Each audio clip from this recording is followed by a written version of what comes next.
The morning light spilled across the parking lot of the Jefferson Veterans Medical Complex, turning every windshield into a mirror of pale gold. The air was crisp enough to see your breath, but the sun already hinted that it wouldn't stay that way for long. Only a few cars dotted the lot, old sedans, a dusty pickup, and a maintenance truck idling beside the loading dock. The building itself loomed ahead, sterile glass and beige panels that looked more government than care. When the sliding doors sighed open, Evelyn Shaw stepped inside. 53, though her posture and stride carried more strength than most people half her age. Her black boots were scuffed but polished, her faded jeans neatly pressed. A dark green jacket hung open over a white cotton shirt, and a slim gold watch glimmered faintly under the fluorescent lights. Her hair, steel gray, braided tight, spoke of routine, not vanity. There was a precision about her, the kind that doesn't fade after you've lived long enough to understand that discipline isn't about rules, it's about survival. She carried two things, a small, worn leather wallet in one hand and a canvas folder in the other. The folder's corners were frayed, the faded letters ES barely visible under the smudge of time. The lobby was quiet, just the faint buzz of vending machines and the lazy drawl of a country song leaking from a forgotten radio. Two young security guards stood near the scanner, leaning on the counter like they were trying to stay awake through another slow morning. The taller one, Private Henson, maybe 21, straightened up when she approached. "Morning, ma'am," he said automatically, his tone somewhere between polite and disinterested. His partner, Private Keller, didn't bother to look up from his coffee. Evelyn offered the ID from her wallet. It was laminated, scratched, and worn to near transparency, something that looked like it belonged in a museum case, not a working checkpoint. Henson raised an eyebrow. "Whoa. Haven't seen one like this before," he muttered, turning it over. "This thing's older than me." Keller leaned closer, squinting. "You serious? That's not even the same format as the new ones. You sure it's not a souvenir?" Evelyn didn't answer. She just watched as Henson slid it under the scanner with exaggerated care, half mocking, half curious. The device gave a lazy beep, blinked red, and spat out a message, unrecognized format. "Please retry." "Yeah, figured," Henson chuckled. "Guess the Smithsonian's missing an exhibit." Keller grinned. "You print this off the internet or something? Looks fake as hell." Still, Evelyn's face didn't change. No offense taken, no frustration, just the kind of stillness that makes silence uncomfortable for everyone else in the room. "Let's try again," Henson said, dragging the card slowly across the scanner. "Maybe it's shy." This time, the scanner didn't blink red. It hummed, a deep, mechanical tone that didn't sound like any security beep they'd ever heard. The screen froze, blackened, and then came alive again with a gold emblem spinning slowly in the center. A black triangle rotated inside the circle, ringed by strange symbols that glowed faintly like code running in a loop. Both guards leaned in. "What the hell is that?" Keller whispered. The screen flashed. "Flag protocol, Alpha Vector. Authorized identity detected." The scanner beeped twice, sharp, metallic. The terminal locked itself with a solid click. Every light in the lobby flickered once, then steadied. The two guards froze. Keller set his coffee down slowly. "That isn't normal, right?" "No," Henson muttered, voice low. "That's not normal." Evelyn's expression never shifted. Her gaze stayed fixed on the emblem still pulsing gold across the screen. She spoke softly, almost conversationally. "Looks like it still works." For a few seconds, no one breathed. Then a voice crackled over the overhead speaker, clipped, urgent, unmistakably military. "Checkpoint 1, this is command. Lock that terminal. Step away. That's not a standard clearance scan." Henson's hand hovered uncertainly over the keyboard.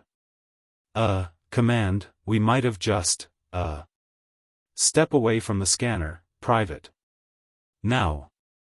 The words hit the air like a physical order. Both guards moved back instinctively. Keller's face had gone pale. He glanced at Evelyn, then at the screen. What kind of clearance is that? Evelyn finally looked up at him, calm and steady.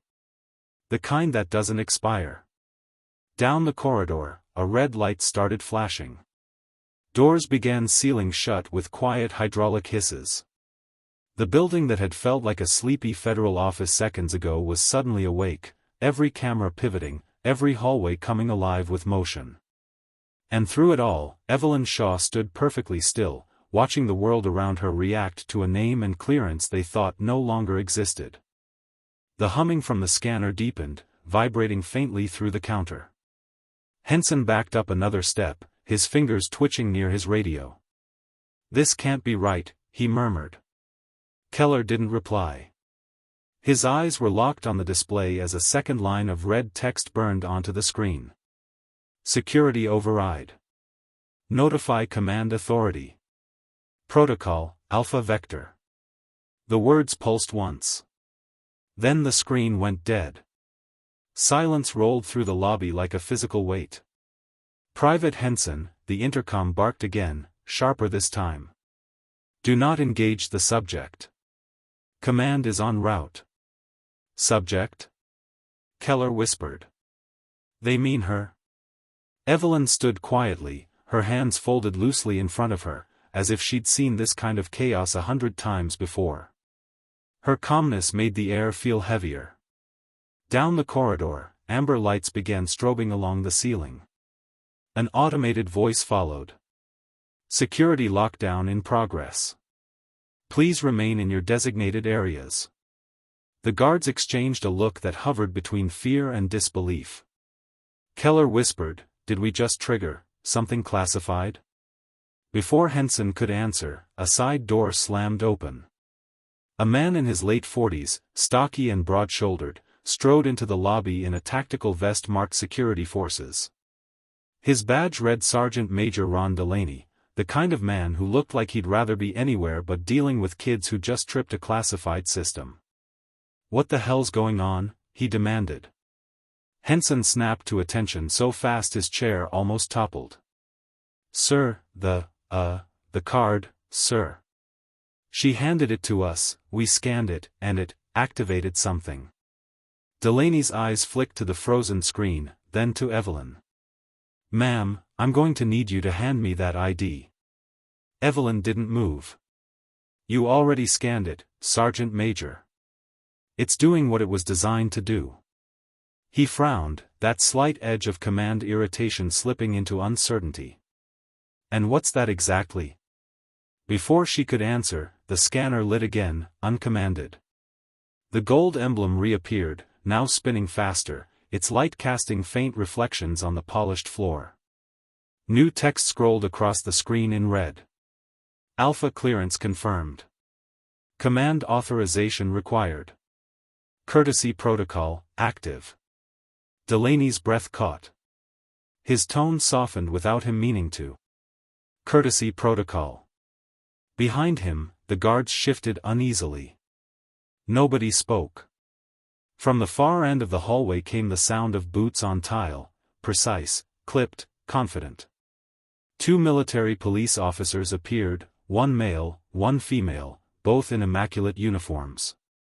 Their presence shifted the energy in the room instantly. The male MP, Lieutenant Carver, stepped forward and addressed Delaney. "Sir, we're here on direct order from command. The individual is to be escorted to administrative processing. No restraints. Full courtesy protocol." Delaney blinked. "No restraints?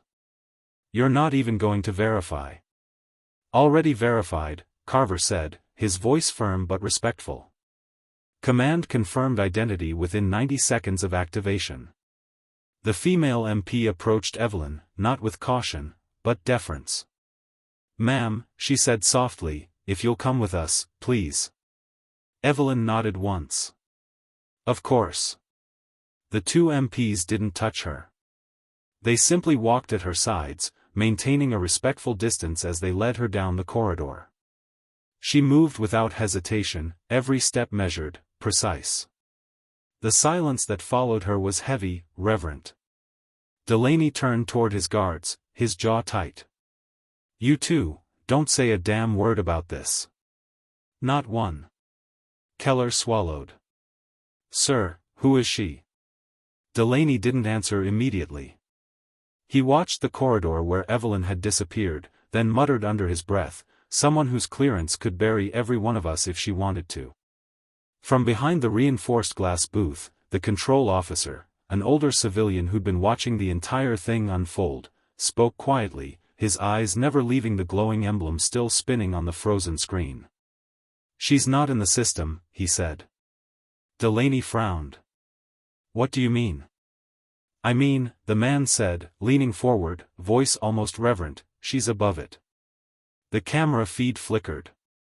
Every hallway monitor across the facility now displayed that same golden insignia, rotating slowly, pulsing like a heartbeat.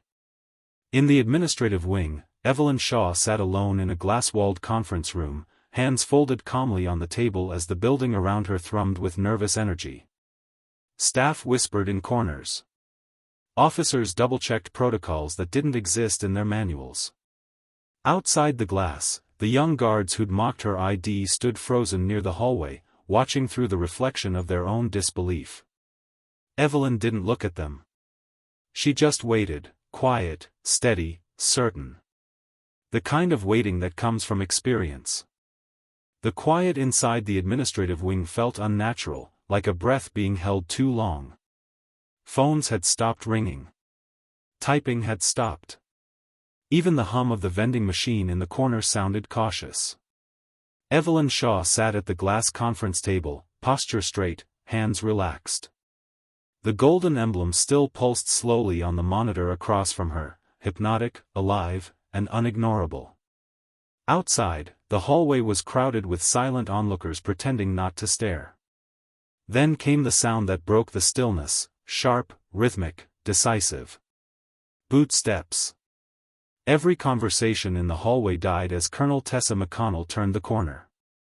She didn't walk into the room, she took control of it.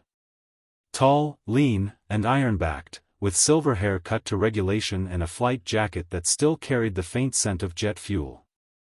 The silver oak leaves on her collar gleamed under the fluorescent light, a symbol that made every soldier within sight straighten instinctively. "Who authorized an Alpha Vector flag without immediate notice to command?" she demanded, her voice crisp and steady, carrying the authority of someone used to ending arguments before they started. A nervous technician stepped forward, tablet in hand. "Ma'am, it wasn't authorized. It's self-triggered." McConnell's eyes flicked toward the glass room. "And the individual?" "Still inside," someone murmured. "We've been told not to detain her." The colonel's gaze followed the direction of every nervous glance until it found Evelyn, sitting calmly inside the room as though she'd been there her whole life. For a brief moment, recognition flickered across McConnell's features, the faint lift of an eyebrow, a quick exhale through her nose. She pushed open the door. "Ms. Shaw," she said evenly. "It's been a long time." Evelyn looked up, just enough to meet her eyes.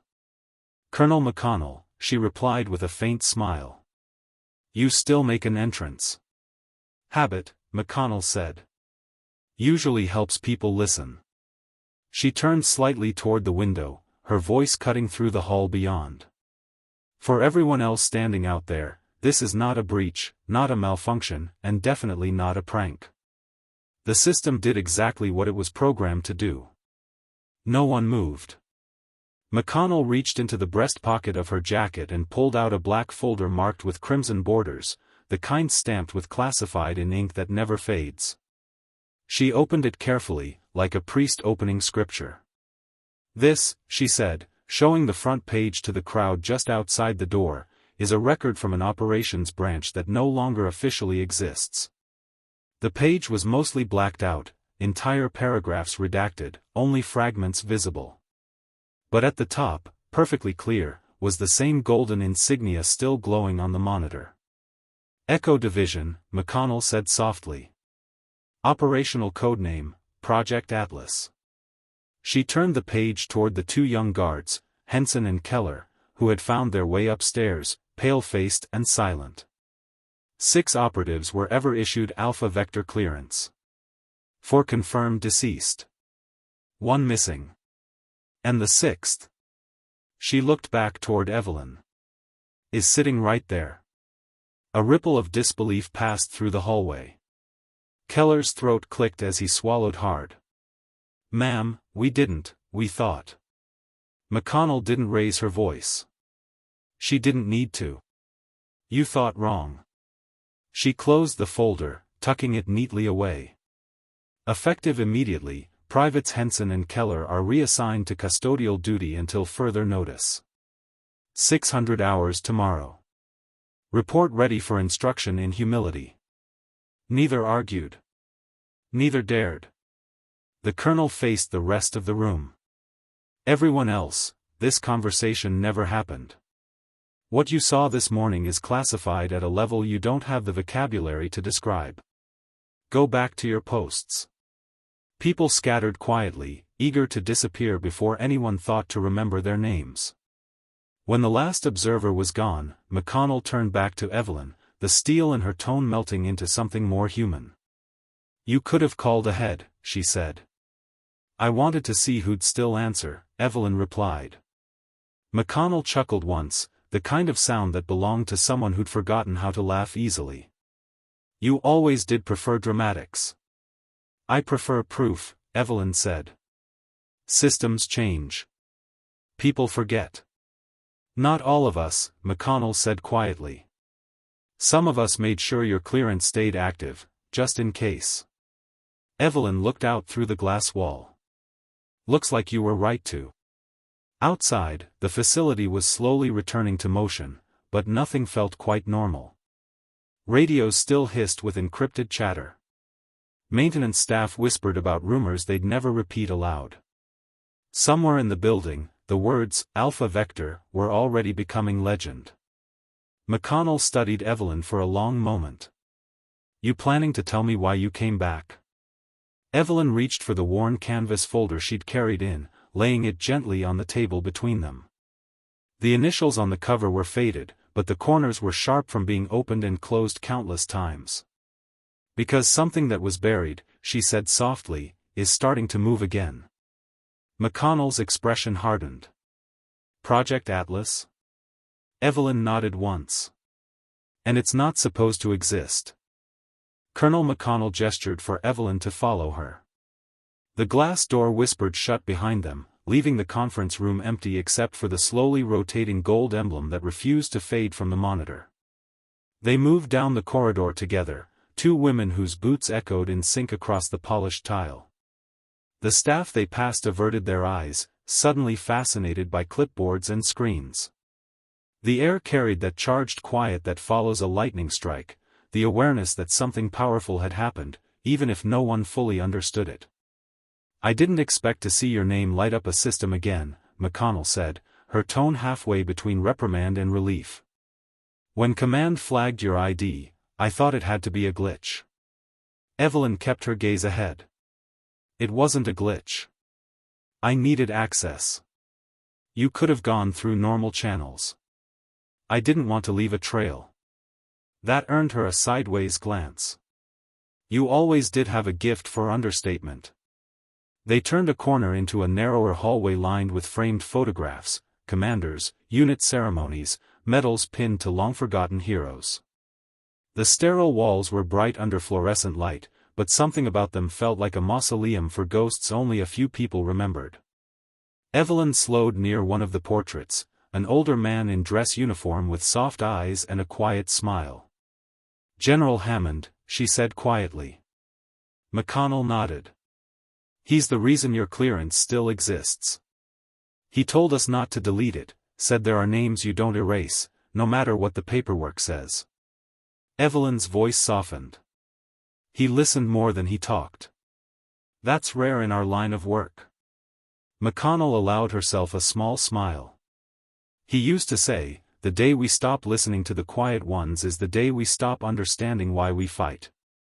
For a moment, they both stood there, two veterans of a system built on secrets, staring at a photograph of someone who'd remembered the cost of them.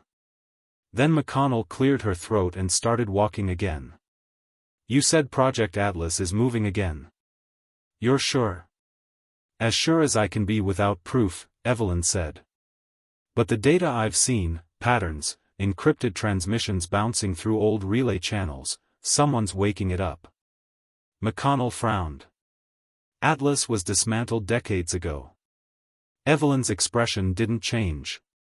"You don't dismantle something like that. You bury it and hope it stays quiet." They passed a glass display case filled with medals and folded flags, relics of service, names etched into brass plates, years that stretched across conflicts and continents. McConnell's voice dropped. "You still carry it, don't you? All of it?"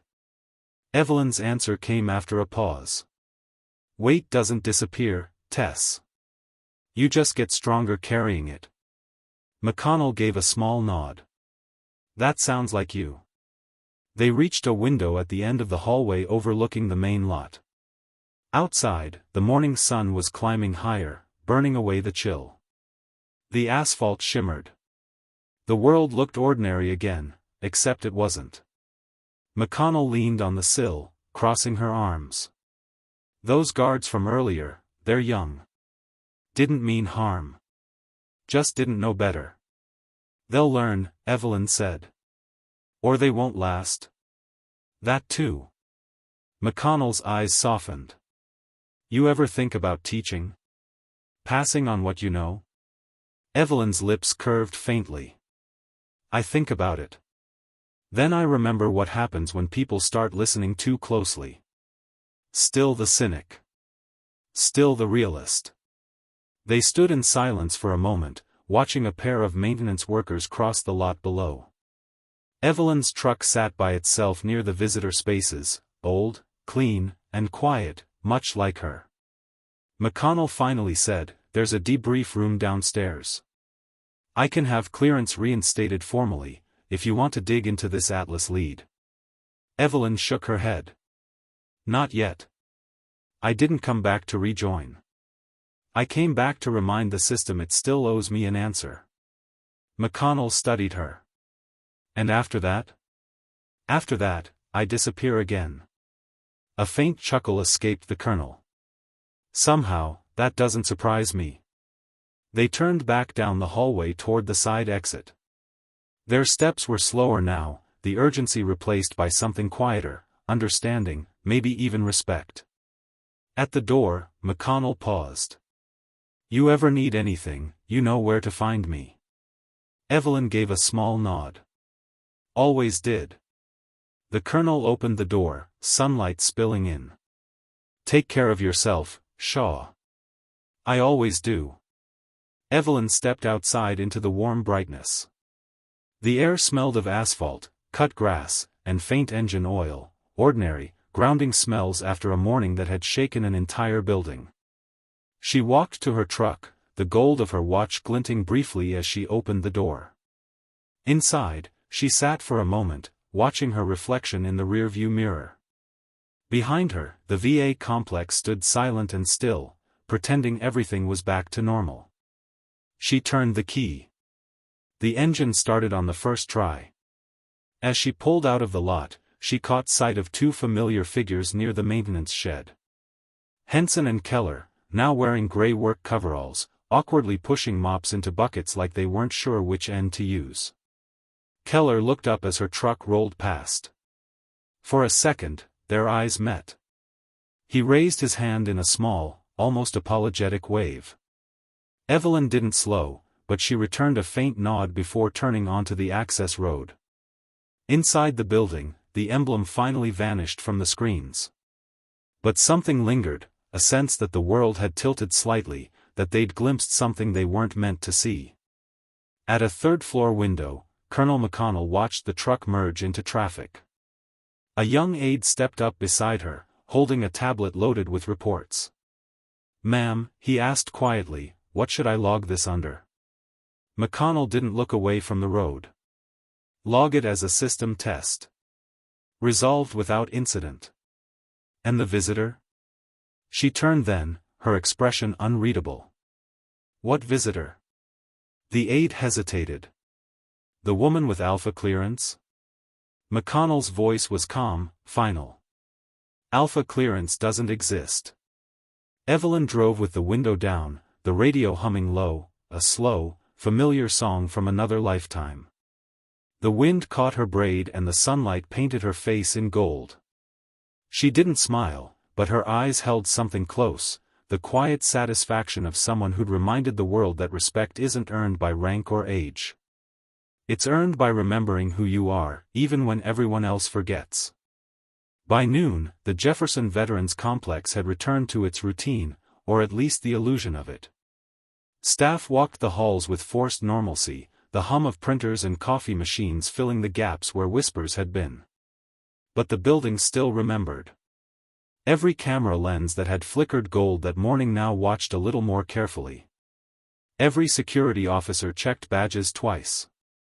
The silence between radio transmissions carried tension that couldn't be explained by protocol alone.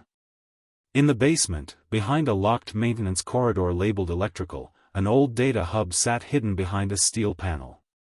The system hadn't been touched in years, a relic from another era, dust coating its edges. Until that morning. Now, a single green light blinked steadily on its console. Then another. Inside the humming circuitry, a buried subroutine came online for the first time in decades. Project Atlas, standby mode disabled. Ping received, echo node _7 active. Reactivation sequence, phase 1 initiated. The machine's light brightened, as if awakening from a long sleep.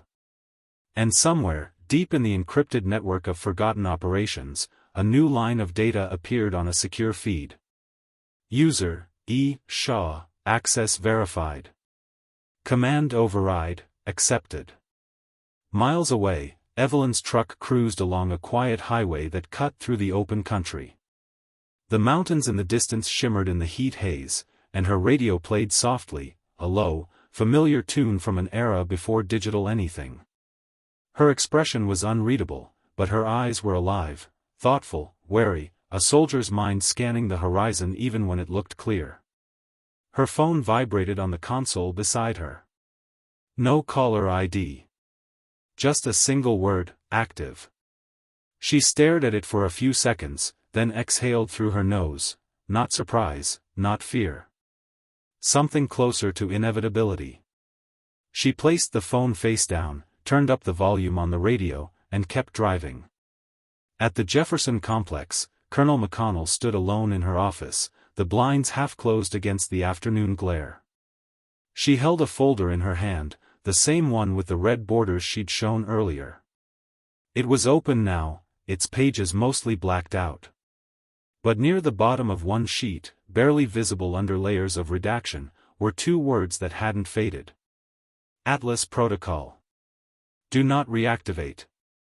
McConnell stared at them for a long moment, then closed the folder and locked it in her desk. Her reflection in the window looked older than it had that morning.